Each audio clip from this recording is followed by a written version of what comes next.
The telephone's shrill, abrupt ring sliced through the oppressive silence of our bedroom. I answered on the fourth ring, needing that half-second delay to simply pull my consciousness back from the depths of sleep. It was 3:20 in the morning, and at 61 years old, after 40 years of marriage and 29 years of a particular kind of silence, I'd learned that calls at this hour never bring good news. Hello. Static crackled through the line, sounding distant and cold. Subscribe to the channel and tell us in the comments which country you're watching from. Let's see. Then a woman's voice, professional, steady, but edged with urgency. Is this Arthur Sterling speaking? I gripped the phone tighter, my knuckles pressing against the plastic. Yes. Who is this? Mr. Sterling, my name is Hannah Vance. I'm a crisis counselor with Harborview Medical Center in Seattle. I'm calling about your daughter. My breath hitched. The room, which moments before had been dark and familiar, seemed to tilt violently. I sat down hard on the edge of the bed. My wife, Eleanor, stirred beside me, her small, sharp inhale cutting through the quiet. My daughter? The words felt like sandpaper, flat and mechanical. Yes, sir. Clara. She's here, and she's asking for you. That's impossible, I stated, the old, well-worn phrase rolling off my tongue. It was a defense mechanism, a shield against the endless parade of scammers and false hopes we had faced over 3 decades. My daughter died 29 years ago. There was a significant, heavy pause. I could hear the counselor taking a slow, professional breath. Mr. Sterling, I understand this must be profoundly shocking. The woman here has identification, though it's clearly falsified. She says she's Clara Sterling. More importantly, sir, she has provided a detail we could not possibly have looked up.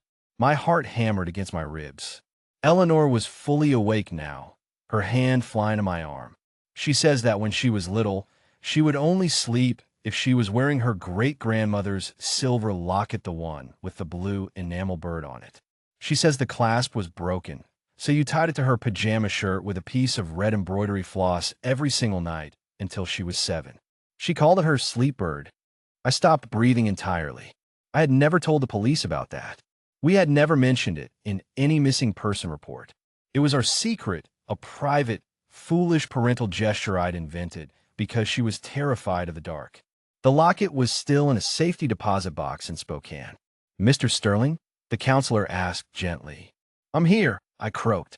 My throat had dried up completely. What did you say she is? Which unit? Harborview Medical Center, the psychiatric care unit. She was brought in 4 days ago after a crisis intervention in the downtown core. She's stable now, but she's been asking for her father. She says she finally remembered her name. I looked at the digital clock. 3:23 a.m. Seattle was a 5.5-hour drive from our home in Spokane. 6 hours if I hit any of the morning traffic on the I-90. I'm on my way, I said, and hung up the phone before I could hear the hesitation in her voice, before the weight of 29 years of grief could paralyze me. I was already swinging my legs out of bed, grabbing yesterday's shirt from the chair. They knew the secret. But was it really her? Stick around to find out how one broken piece of jewelry held the key to a 29-year mystery. And if you've ever had to face the impossible, hit the like button and subscribe. Your support helps us tell these stories of recovery. Who was that, Arthur? Eleanor sat up, pulling the sheet tight around her. Her face, usually so composed, was pale and etched with that careful, watchful expression she reserves for when she suspects I'm about to act on blind impulse. Someone says they found Clara. She didn't dismiss it immediately, which was a bad sign. Usually, she'd swat the idea away with a logical argument about con artists and the danger of renewed hope. Instead, she stared. Bill, I know, I said, pulling on my jeans. I was moving fast, driven by a terrible urgency I hadn't felt since the week Clara vanished. I know how it sounds, but she knew about the locket, Maggie. She knew about the sleep bird. Eleanor's hand dropped from the sheet. We'd had calls before. In the first 5 years, we'd had 7 serious leads, mostly from people hoping to extract some of the $300,000 we'd spent on private investigators and media campaigns. They always got the intimate details wrong. They'd mention the wrong high school, the wrong favorite color, or a birthmark on the wrong arm. But the blue enamel locket that piece of red embroidery floss. That was different. It was sacred. "I'm coming with you," Eleanor said, already reaching for her knitted cardigan. "No," I replied, trying to make the word gentle, though my insides were knotted tight. "Not yet. Let me, let me see first. If it's real, I'll call you immediately. If it's not—" I paused, unable to finish the thought. I couldn't articulate the depth of the expected crash. If it wasn't her, I would fall apart, and I needed her here, solid and whole in our familiar home. So I had something substantial to come back to. She understood. After 42 years of marriage, she always understood the things I couldn't say. The drive to Seattle was, without exaggeration, the longest 5.5 hours of my life. I made this trip hundreds of times for business, for holidays, even once for a grim meeting with an FBI task force chief. But never like this. Never with this agonizing, fragile hope burning in my chest like a stick of kindling. I kept the radio off. I needed silence to think, to remember, to prepare myself for whatever truth or renewed devastation awaited me. Clara had been 17 when she disappeared. December the 2nd, 1996. She told us she was going to a friend's house for a study session. The truth, we discovered much later, was far darker and more complicated. She had secretly gone to meet an older guy 24 years old, a transient worker she'd met at a community college library. He was kind, she'd told him, and he seemed to genuinely listen to her. They'd had a terrible, shouting argument in a parking lot near the Greyhound station. He'd left her there at nearly midnight, angry, heartbroken, and completely alone, just blocks from the notorious stretch of First Avenue. She'd never come home. For 3.5 agonizing years, we searched. We stapled 10,000 posters onto every utility pole in Spokane, Eastern Washington, and Northern Idaho.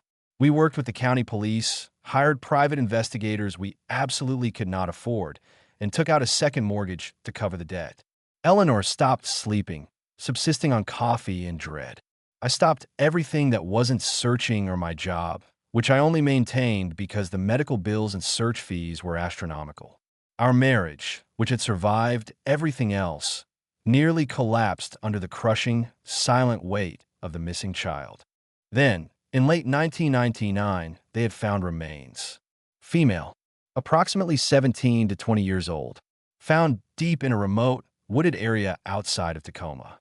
The dental records were inconclusive. The body had been there too long, the damage too extensive from animals and exposure. But there was other evidence. A denim jacket that looked eerily like the one Clara had been wearing that night, and a small, distinctive turquoise ring that we thought might have been hers. The forensic team offered a chillingly precise assessment. They were 68% certain. 68% had been enough. We couldn't take the not knowing anymore. We held a memorial service, buried an empty, flag-draped casket, and tried desperately to move on. Some days, I truly convinced myself I had managed it. I retired from a construction firm and started a woodworking hobby to fill the empty spaces. I reached downtown Seattle just after 8 in the morning. Harborview Medical Center sat massive and indifferent in the downtown core, a sprawling campus I'd driven past 1,000 times without truly registering its gravity. Now it loomed. I found parking, walked through the main entrance, and asked for Hannah Vance at the information desk. Hannah Vance met me in the lobby exactly 15 minutes later.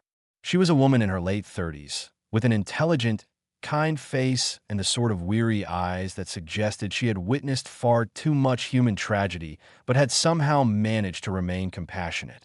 She wore tailored black slacks and a sensible cardigan. "Mr. Sterling, thank you for coming so quickly," she said, her handshake firm and warm. "I need to prepare you before you see her. The woman who calls herself Clara has been through significant, prolonged trauma. We believe she's experiencing a severe dissociative episode, triggered by recovered memories. She's been living under a different identity for the past 29 years. What name?" I asked, my voice barely above a whisper. "Melanie Rhodes. She's been living in the Seattle area this entire time, Mr. Sterling. Primarily working service jobs, kitchen prep, cleaning crews. She's been homeless intermittently, moving through the system. 4 days ago, she was at a downtown clinic when she saw a poster one of the old, black and white missing person posters for Clara Sterling. Someone had digitized it and shared it as part of a cold case awareness campaign on social media. When she saw the photo, her 17-year-old face, something broke open. We began walking through corridors that smelled intensely of bleach, stale air, and institutional floor wax. My heart hammered so hard against my ribs, I felt physically winded. She's been having flashbacks, Hannah continued, keeping her voice low and even. Fragments of memories that don't fit her life as Melanie Rhodes. A house with deep green shutters. A mother who always made lemon poppy seed muffins on Sunday mornings, not cinnamon rolls, but poppy seed.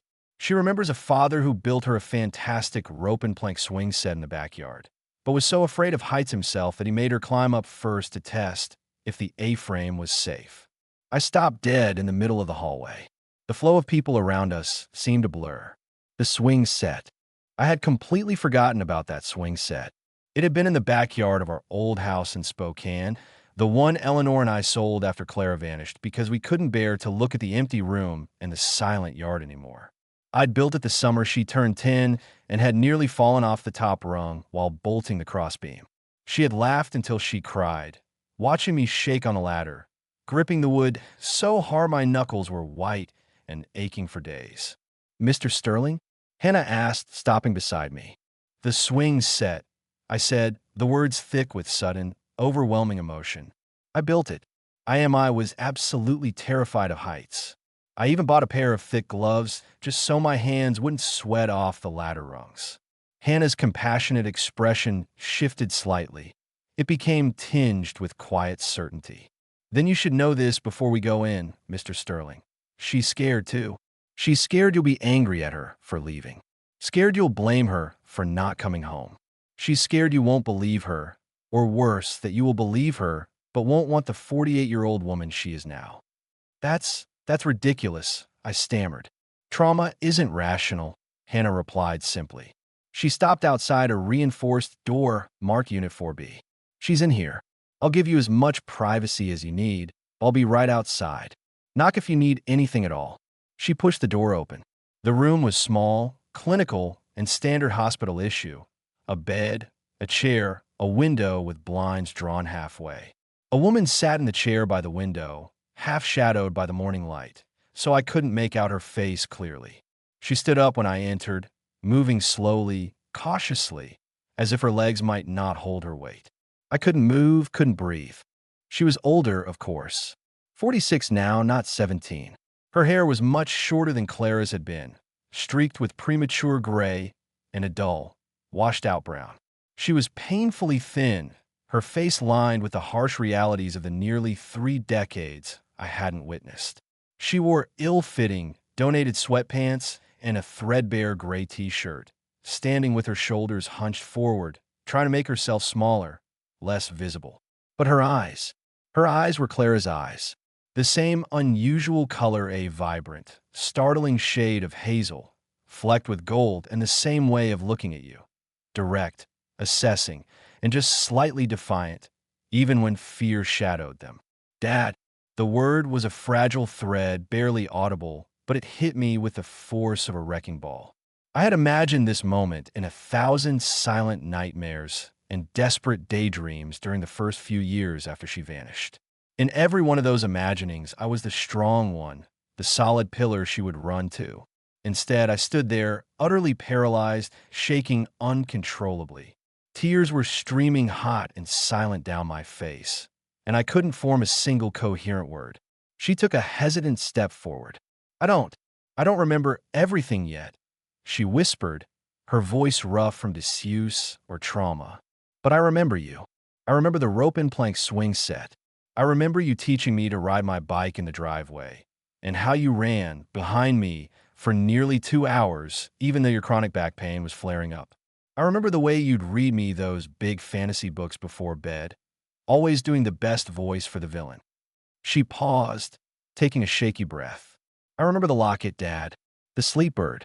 I remember you tying it onto my shirt with a red thread because the clasp broke when I was 6. The red thread. That was the enhancement, the layer of detail that proved this impossible moment was real. I don't know if I can be her again, she admitted, her voice cracking now. I don't know if I'm still that person. I've been Melanie Rhodes for so long. It feels safer. I closed the distance between us in 3 blurred steps. I reached out and pulled her into my arms. She was stiff at first, utterly uncertain, like a wild animal caught in a snare.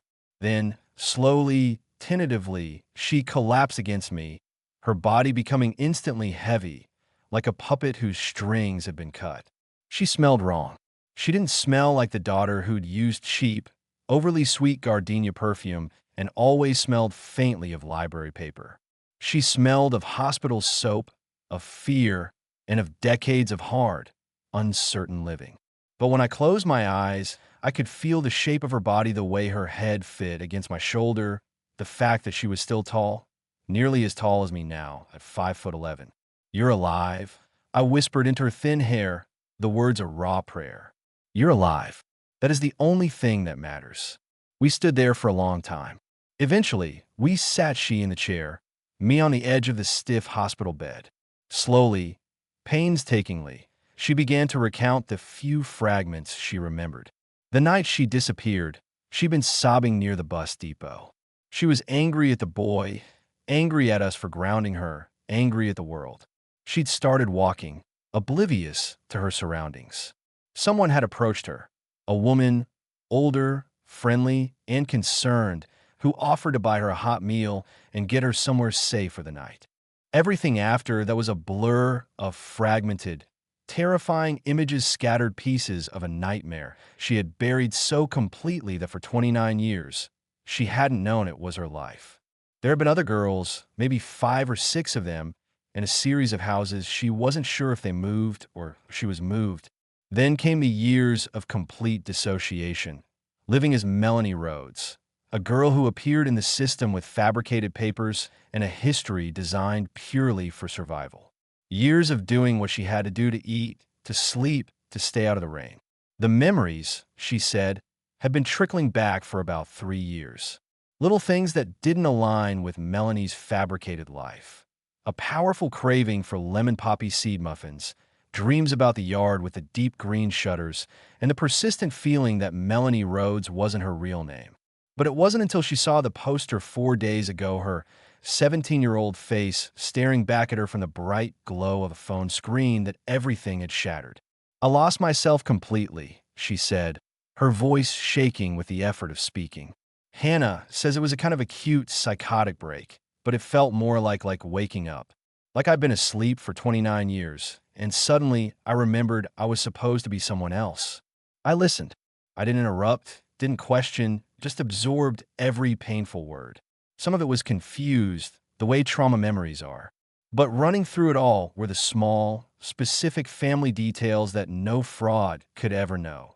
The scar on her calf from where she'd fallen off the rope swing at age 10, the way I always whistled 3 particular notes when I was stressed, the stupid, furious argument we'd had the week before she vanished about her weekend curfew. I said I hated you, she whispered, tears finally pooling in those unforgettable hazel eyes. I need you to know, Dad, that I was 17 and stupid, and I didn't hate you. I know, sweetheart. I managed my own voice tight with suppressed agony. I know. There was a quiet, respectful knock on the door. Hannah Vance came in, apologetic. I'm terribly sorry to interrupt, but Clara needs to rest now.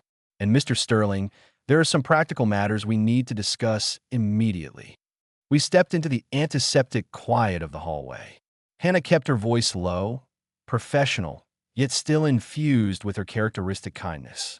We will need to proceed with a formal DNA test to confirm her identity legally. Although, given what you've told me about the Sleepbird locket and the swing set, I think the doubt is negligible at this point.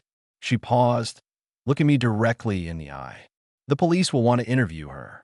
Obviously, there is a specific human trafficking task force that will be intensely interested in her case, and she'll need extensive, long-term therapeutic support. Mr. Sterling, she has experienced a profound identity collapse. The integration process learning to be Clara Sterling again, while accepting Melanie Rhodes' past, will take months, possibly years. Whatever she needs, I stated, immediately and fiercely. There is something else, Hannah said, her face becoming somber. She hesitated, as if bracing herself for my reaction. The remains you buried back in 1999 after the Tacoma search. We will need to re-examine them. If Clara is alive, then someone else's daughter is in that grave. Someone else's family deserves to know the truth. We owe it to them. The implication hit me like a physical blow, a powerful fist to the gut. I had been so intensely focused on the miracle of Clara being alive that I hadn't spared a single thought for the empty casket or the profound, terrible lie we had lived under. For 29 years, we had mourned our daughter, but somewhere out there, another family might still be searching, clinging to hope for news that would never come. Because we had taken their daughter's remains and called them ours, achieving a skewed sense of closure. I'll contact the Spokane police chief myself, I promised, my voice raspy. Today, we will do whatever needs to be done to identify that young woman. Hannah nodded, accepting my commitment. I need to ask you one more difficult question, Mr. Sterling. Are you prepared for this? Not just today, for the legal or medical bills, but for the long-term reality. Clara isn't the 17-year-old girl you lost. She may never fully be that girl again. She is a 46-year-old woman with 3 decades of trauma, survival mechanisms, and experiences that might be difficult for you, or Mrs. Sterling, to understand or accept. This will not be a simple, joyful reunion. She's my daughter, I replied, the words coming out as a solemn, final declaration. I don't care who she had to become to survive. I don't care what she had to do, or what was done to her. She is my daughter, and I've had 29 years to grieve her. I will not waste another second. We are bringing her home. I called Eleanor from the hospital parking lot, sitting in my idling truck. I told her everything: the name, the hospital, the locket, the swing set. She was in our minivan, already halfway to the I-90 ramp before I had finished talking. She wouldn't be talked out of coming, and I was profoundly grateful. I needed her strength now, her unwavering certainty, to steady my own trembling resolve. The DNA test took 10 minutes to administer in the hospital lab, and 2 excruciating weeks to process. Those 14 days felt longer than the first 2 weeks after Clara disappeared. Back then, my hope had been pure, unadulterated, and without complication. Now, I had hope tangled up with paralyzing fear, with the guilt over Rebecca Kim, and with a desperate, gut-wrenching need for this impossible miracle to be medically and legally confirmed as real. Eleanor and I drove to the hospital in Seattle every single day, often spending the entire day with Clara. She wanted to be called Clara now. She told us that Melanie Rhodes was a chapter closed, an identity that needed to be put away. She was slowly becoming more present, more herself. The dissociative episodes were less frequent, fading like bad signals. She remembered more and more each day. She remembered Eleanor's lemon poppy seed muffins, recalled the deep green shutters on the Spokane house, and remembered the enormous black lab we'd had, named Caesar, who had died when she was 15. She also remembered things we couldn't verify, dark fragments from the missing 29 years. Some of these memories made Eleanor weep silently into her hands, and others made me want to tear the world apart with my bare hands and demand justice. But we listened. We bore witness to her pain and survival, because that is exactly what she needed from us. The DNA results came back on a Tuesday afternoon, exactly 14 days after the sample was taken. Hannah called me into her small, windowless office to deliver the news, even though all 3 of us, Clara, Eleanor, and I, knew what the paper would say. "It's a match, Mr. Sterling," Hannah said, sliding the heavy file across her desk. 100% certainty. Clara is your daughter. I simply nodded, unable to speak, the relief too vast and overwhelming to be processed into words. I just nodded again and again, tears welling up in my eyes. "There's more," Hannah continued, speaking softly. "The Spokane Police Department, working with the Regional Task Force, has reopened the investigation into the 1999 remains. They were able to successfully extract a complete DNA profile and run it through the National Missing Persons Database. They found a match." I leaned forward, bracing myself for the secondary truth. The young woman in the grave was Rebecca Chen, Hannah announced. She went missing from Renton in 1998. Her family, who still lives in Washington, has been notified. Another family, I thought numbly. Another father who had spent decades waiting. At least now they would have answers. At least now they could finally bury their real daughter, say their real, honest goodbyes. It didn't make what happened to Rebecca okay. Nothing could make that monstrous reality okay. But maybe it gave her family something, some small, tangible measure of peace after years of agonizing uncertainty. For 29 years, our grief had inadvertently robbed another family of their closure. That guilt was a stone I would carry forever. Clara came home 3 weeks after that first phone call. She didn't move back into the small condo Eleanor and I had bought in Spokane, which we had downsized after the boys left home. Instead, we helped her rent a small, sunlit apartment in a quiet neighborhood of Seattle. She wasn't ready to leave the city yet. She needed to be close to Hannah, close to her therapy team, and close to the world she knew as Melanie Rhodes, even as she slowly, deliberately allowed that identity to fade. We helped her furnish the new apartment. Eleanor bought her dishes, towels, and a comfortable, oversized armchair that looked perfect by the window. I predictably built her a bookcase. I teased her about how I was still utterly useless with a hammer and nails after all these years, claiming I was going to need my gloves just to handle the screwdriver. She smiled at that, a small, hesitant, but absolutely real smile. Our sons came to meet her. That was perhaps the hardest moment yet. David and Michael had been 14 and 11 when their big sister disappeared. They remembered her, but their memories were fragmented, childhood recollections unreliable, and heavily rose-tinted by time and idealized grief. The woman they met now was a stranger who happened to share their DNA and their family history.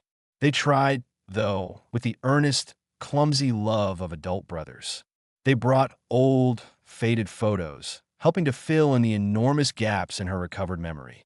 David, who is a high school teacher now, told her all about his 3 children, her niece, and nephews she'd never met.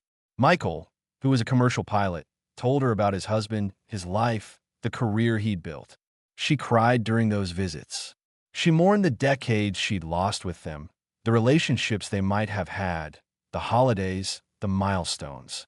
But slowly, carefully, we began to build something entirely new. The police investigation into what happened to Clara was and still is ongoing. The detectives were incredibly sensitive, working closely with Hannah Vance. Clara had been able to give them some details, though many of her memories remained fragmented and hard to place chronologically. There had been a trafficking ring, they confirmed, operating in the downtown core, running for decades.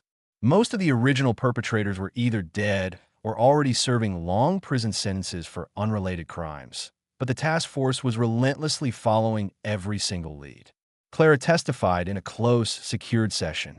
Eleanor and I waited outside the government building, holding hands tightly, while our daughter relived the worst, most unspeakable moments of her life in service of justice.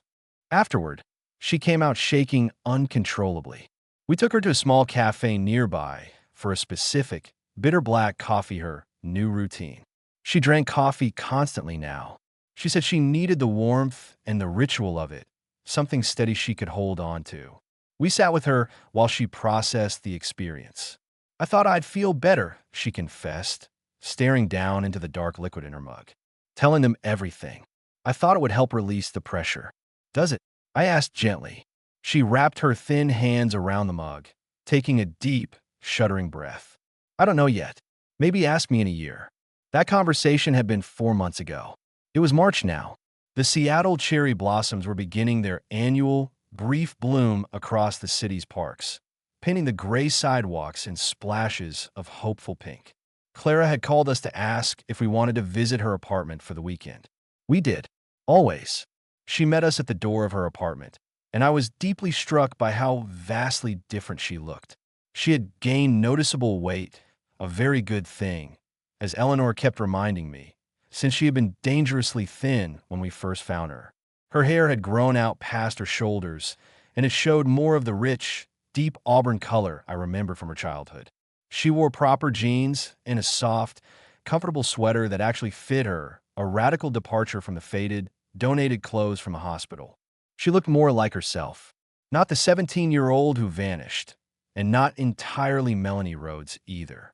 Someone new, someone whole, who was carefully learning to incorporate both into her being. "I made coffee," she announced. Then, almost shyly, she added, "and I try to make lemon poppy seed muffins. Mom's recipe. I had to call her 3 times to get the right oven temperature, and they're definitely not as good as yours, Mom." "They'll be perfect," Eleanor said instantly, pulling her into a powerful, comforting hug. We sat at her small, round kitchen table, eating slightly overdone lemon poppy seed muffins that tasted powerfully of forgiveness, of second chances, of all the Sunday mornings we had lost but might still reclaim. Clara told us that she had been approved for vocational training. She wanted to study to become a social worker, specifically focusing on outreach and working with trafficking survivors. She wanted to take the nightmare of her past and channel it, turning it into something that might offer help or hope to someone else walking the path of survival. I sat there, watching her talk, thinking about how profoundly proud I was of this woman. This resilient human being who had survived the unthinkable, who had lost herself completely, and who had fought her way back through a fog of trauma. This woman was actively choosing to move forward, to build a future, instead of remaining perpetually stuck in the abyss of the past. "I've been thinking a lot about the swing set lately," she said suddenly, interrupting my thoughts. "Do you remember, Dad, how absolutely terrified you were of heights? You were sweating even on the second rung of the ladder. I remember," I confirmed, taking a sip of the bitter, hot coffee. "Why did you build it then, if you were so afraid?" I looked at her across the table. This daughter who had been dead and was now miraculously alive, who had been lost and was found, who had been Melanie and was now Clara, and was, most importantly, herself. "Because you wanted one," I said simply, the truth rising from my core. "Because you were mine, and you were 10 years old, and I would have climbed Mount Rainier if you had asked me to. I certainly wasn't going to let a simple ladder stop me." She smiled then, a full, genuine smile that finally reached her hazel eyes, illuminating the gold flecks I loved so much.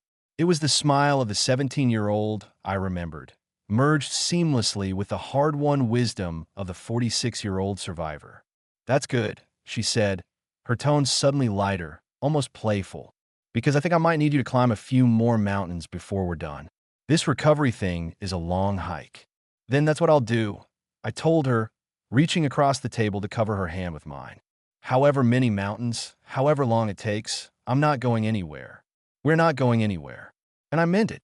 We had lost 29 years. We would never get those years back, not really. But we had now. We had whatever precious time was left to us. And I intended to make every single second of it count. Because my daughter had come home. Not the same, not whole, not magically healed, but alive. And that was the only victory that mattered.